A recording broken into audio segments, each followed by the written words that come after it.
My name is Big Al. Welcome to another dumb sports vlog. It's all going on right now. Let's get into it. First of all, congratulations to the Los Angeles Lakers for winning the 2020 NBA Bubble Championship. Hurts me to say this. I keep saying it, but the city of Los Angeles cannot handle two champions. And you want to know why I say that? Is because I saw the parade. I saw the freaking outside of Staples Center. Y'all were mobbing, rioting, like earlier this year. Not a mask to be seen. Everyone running around in Kobe jerseys. This is why LA couldn't handle it. Y'all were going to flip cop cars over, light shit on fire, dance in the street without masks, and here we are. That was like 2 days ago. Yeah, give it like a week, all the COVID cases in LA, all the way up. Y'all are stupid.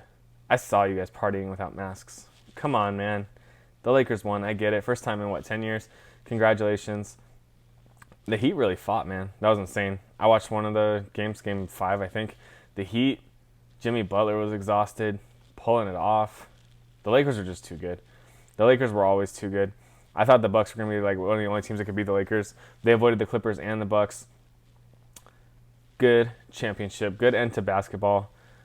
You always kind of thought it was going to be the Lakers, so when they did it, you just weren't surprised. But congratulations to the Lakers. I'll say some nice stuff about the Lakers. Good job. That's it. Good job. Y'all won. All right. Basketball starts in 2 weeks. Let's do it. Just kidding. I think they're going to start like January. But that's my basketball talk. Good job, Lakers. Bring a championship home to Southern California, even though I'm not a Lakers fan. It's good for the region. Let's move to Week 5 recap. Oh, my God. Did you see Dak Prescott's leg? Dak Prescott, his leg up so bad. He got rolled on. The bone was sticking out of his ankle. It was insane. And then freaking Tony Romo. Let's hope it's just a cramp. His leg's just holding off of his calf muscle, all limp. Holding it up is flopping around. Oh, let's hope it's a cramp. Jesus. I am gutted for Dak right now. I feel so bad. That guy, he was betting on himself to get this huge contract to reset the quarterback market. Even after Patrick Mahomes had reset the quarterback market, Deshaun Watson, big contracts this offseason. Lamar Jackson coming up next. Dak was looking to get Mahomes money. And Jerry Jones probably would have paid him because he's the franchise quarterback and you're not going to just let the guy walk away. Jerry Jones was going to pay him. And here we are, Week 5, season-ending injury. If it's as bad as Alex Smith's, he could be out 2 years. Alex Smith was out 2 years. Teddy Bridgewater had, it wasn't a bone, but he had a terrible ACL tear. He was out 2 years. That tight end for the Bears, I forgot his name, Miller. Zach Miller, maybe? He had a compound fracture. He almost lost his leg. Like, shit's crazy. Take care of Dak, Cowboys. The Steelers took care of Ryan Shazier like 3 years until he just retired recently. But take care of Dak. Good guy. Had a rough 2020. I hope Dak comes back. Not for the Cowboys' sake, just for Dak's sake. I hope Dak comes back for sure. Let's move on to happier news. Chase Claypool, a.k.a. Mapletron, a.k.a. the future, a.k.a. the Steelers' best receiver right now. Wow. 4 touchdowns. 4 touchdowns in a game for the rookie. AFC Offensive Player in the Week announced today. Fantastic. The Steelers have a Megatron, a Martavis-type receiver, and I'm so happy. I'm so happy we beat the Eagles. I have so many friends that are Eagles fans. The last time they played they lost like 35-3 when Carson Wentz was just breaking out. Good for the Steelers. 4-0, baby. 4-0. And we played some mediocre teams, but every game in the NFL is hard, honestly. I mean, the Giants game probably wasn't hard. The Texans game was hard. The Eagles game was not hard, but tough fought. And I forget who else we beat. The Broncos. We injured Drew Lock. Wins are wins. Stacking wins. We're 4-0. There's only 4 undefeated teams left. We're one of them. That might change. We got the Browns coming up, which start respecting the Browns because it's time. All right? Got the Browns, got the Ravens, got the Titans. That's like 3 weeks in a row. That's just rough. But the Steelers look good. I hope they can make a run this year. Big Ben's getting old. It's time to move on to a new quarterback in a couple years. I hope Ben rides off into the sunset with his 3rd ring. Russell Wilson can do whatever he wants, whenever he wants, anytime. 0 points in the first half. The Vikings controlled that game in the first half. The Vikings were dominant. They were playing well. Dalvin Cook hadn't got hurt yet. And then Russell Wilson turns it on. I left the room to go, like, warm up dinner. Not cook dinner, like warm up dinner. I was gone for maybe 10 minutes, and the Seahawks had scored 21 points. I was like, are you flipping kidding me? Russell Wilson just turns it on whenever he wants. And Pete Carroll said at halftime, he said, we haven't even gotten started yet. Yeah, no shit. It gets started and put up 21 points quick. And then you got a controversial end again. Always happens in Seattle. I love it. I'm tired of watching Seahawks games at night, though. You got the Patriots had Sunday night a couple of weeks ago. Now you got the Vikings. They're going to play probably the Niners on Sunday Night Football or Monday Night Football or something in a couple of weeks. Just stop dick riding the Seahawks. Let's get some more teams on Sunday Night Football, all right? Speaking of 49ers, the 49ers fucking suck. Jimmy G came back and still they weren't worth anything. I don't know what the option is. They're already talking about moving on from Jimmy G too. They signed him to a $100 million contract. He went like 7-0 his first half season there, and then they talked about giving him $100 million, and then they did it, and now he just sucks. Super Bowl hangover. The injuries on defense have piled up. I'll give him that. But a 43-17 point loss to Fitzmagic and the Dolphins. Wow. I text my buddies a Dolphins fan. I say, you know what? Fitzmagic's the future. Just trade Tua for picks. What's the point of even having Tua if you got Fitzmagic just comes out and freaking balls out? And this is Fitzmagic's theme. He does a couple baller freaking games a year. And he did it a couple years ago with the game where he wore Deshaun Jackson's jumpsuit with his chest hair all hanging out and everything. Glorious. Fitzmagic games are good for football. All right. Raiders beat the Chiefs? Question mark, question mark, question mark. That's all it says on my notes. What the F happened? The Raiders beat the Chiefs. What is Patrick Mahomes doing? I didn't watch that game, so I'm not going to talk a lot about it. But why are the Raiders beating the Chiefs? The Chiefs were supposed to be the team that dabbled in undefeated. And here we are. They beat the shit out of the Ravens. They were beating up on everyone, and we just lose to the Raiders. I get it, division opponent. But, like, come on, man. The Chiefs are, like, here, and the Raiders are, like, here. Where are the Steelers landing at? I don't know. You're, like, halfway in between the Raiders and the Chiefs.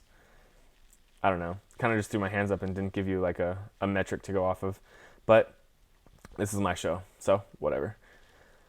I said earlier Cleveland's for real. The Steelers have Cleveland on Sunday. Cleveland beat the Colts, who actually have, like, one of the best defenses, which is completely random, having one of the best defenses in Indianapolis. Darius Leonard's a beast. DeForest Buckner's a beast. It's crazy that the Colts are actually good, and they're blowing games. You took Phillip Rivers out of San Diego, but you can't take San Diego out of Phillip Rivers. Phillip Rivers losing weird games. They're winning, beat the Bears, beat the undefeated Bears, but, like, they're losing weird games. Like this to Cleveland. We play the Colts. I hope they lose that weird game.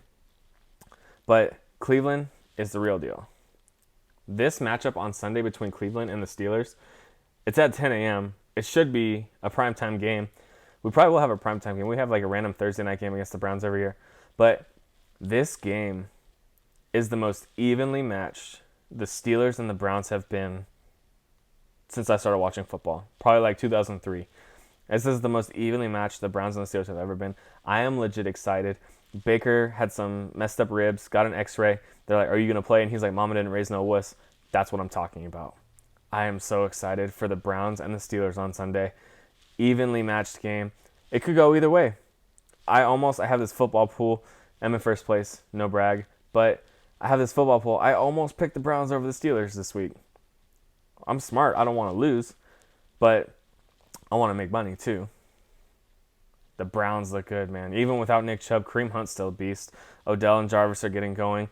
Baker throws the ball when he has to. He doesn't have to throw for 350 yards a game because he's got a sick run game. You don't have to bomb it freaking down the field, air raid offense, if you can run the ball. Control the game. And that's what they're doing. They're controlling the game. Now, the Steelers have one of the best run defenses. This is why it excites me.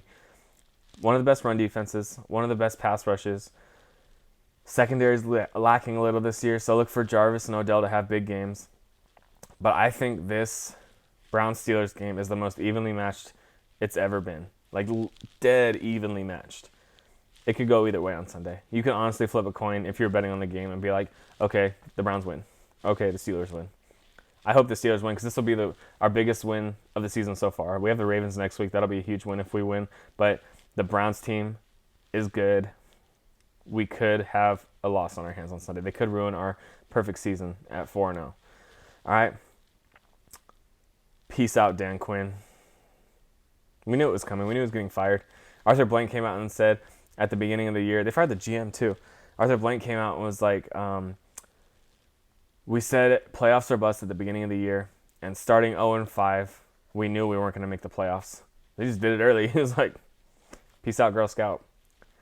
We knew he was classy about it too. He wrote a letter to Atlanta and thanking him and everything like that. But we knew this was coming. The Super Bowl, he just never recovered from the Super Bowl. Terrible year last year, 0-5 this year. Man. And their whole offense is like first-round picks. They have like 9 of their 11 guys are first-round picks. That's insane.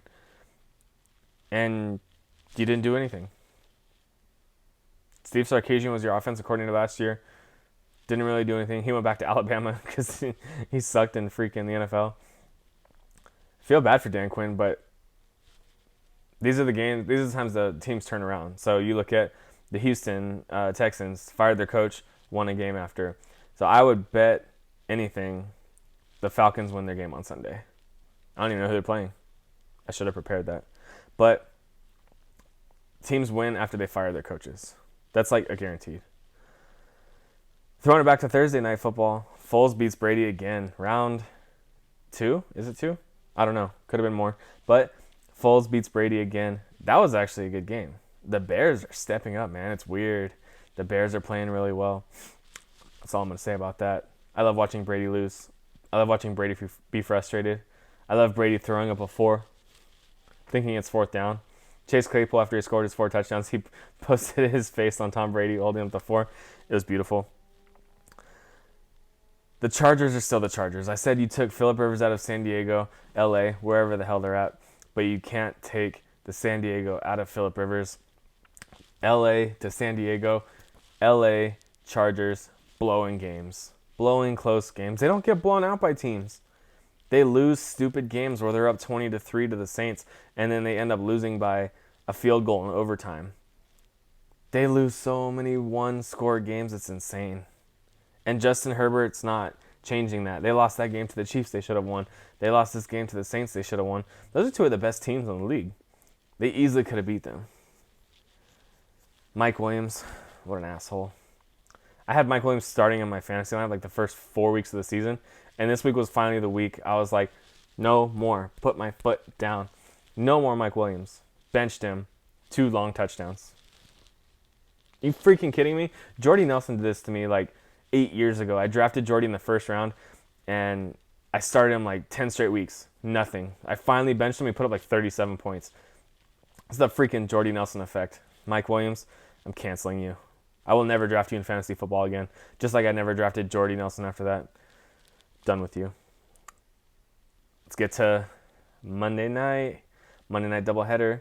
We had Derrick Henry threw Josh Norman, who is one of the most hated people in the league, threw him out of the stadium with one arm. The sickest stiff arm we've seen since Vance McDonald stiff arm that Tampa Bay safety a few years ago. I think it was also Monday night. Oh my gosh, Monday night is just a stiff arm night. Oh, it was a Tuesday night. God, it's so weird. It was Tuesday night football. Titans are for real. 40 points on the Bills. They're actually a good team. Look out for the Titans, man. I think we play them in a couple weeks. The makeup game for the COVID game last week. They should have just given us a forfeit. That's a good team. I don't want to freaking play the Titans. I don't want to play the Ravens, Titans. The Browns are going to be a good game this week. We could lose 3 games in a row, honestly. Don't like that. Michael Scott meme. Don't like that.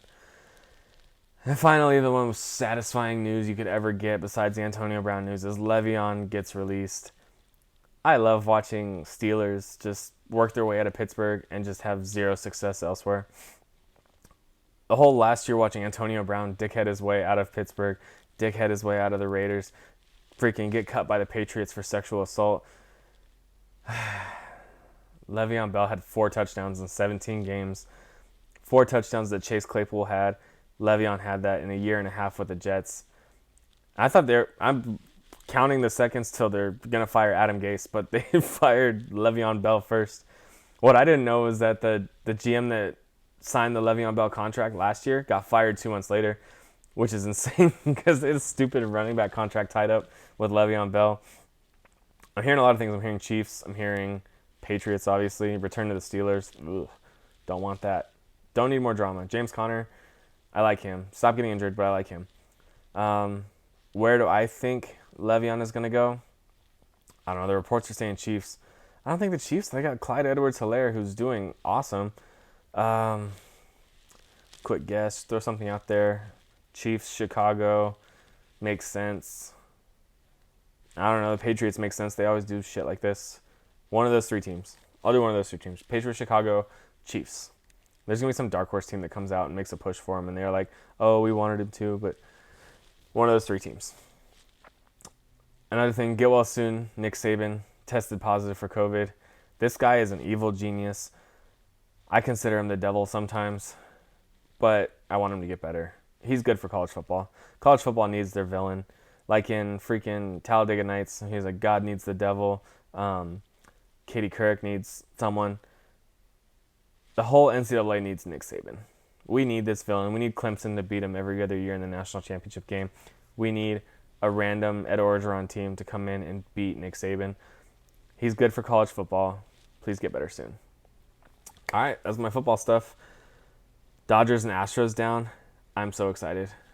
I wanted the Astros and Dodgers to play in the World Series again, and I was legit ready to take the Astros off the Astros World Championship 2 years ago, whatever it was, against the Dodgers. I was going to take their asterisk off if they beat the Dodgers fair and square this year. And now it looks like neither team's going to make it. The freaking Dodgers went down 2-0, and then they put up 11 runs in the first inning today. Insane. They blew their load early, but they're for sure going to win that game. I haven't checked the score, but they were up 15-1 last time I saw. You got, what? Tampa Bay's up 3-0 on Houston. Houston's winning right now, but where the H did Tampa Bay come from? How are you going to have Tampa Bay and Atlanta in the World Series? 2020 is so weird. You have freaking Tampa Bay, Miami Heat, all these weird teams. So much to talk about. Sports, I love it. Thanks for listening to my idiotic babbling rants. No Thursday night football, that's really weird to me. I love you guys. Thank you. Thanks for listening to everything. I love talking 20 minutes a day or a week on sports, even if it's just to myself, to my 10 viewers. Thank you.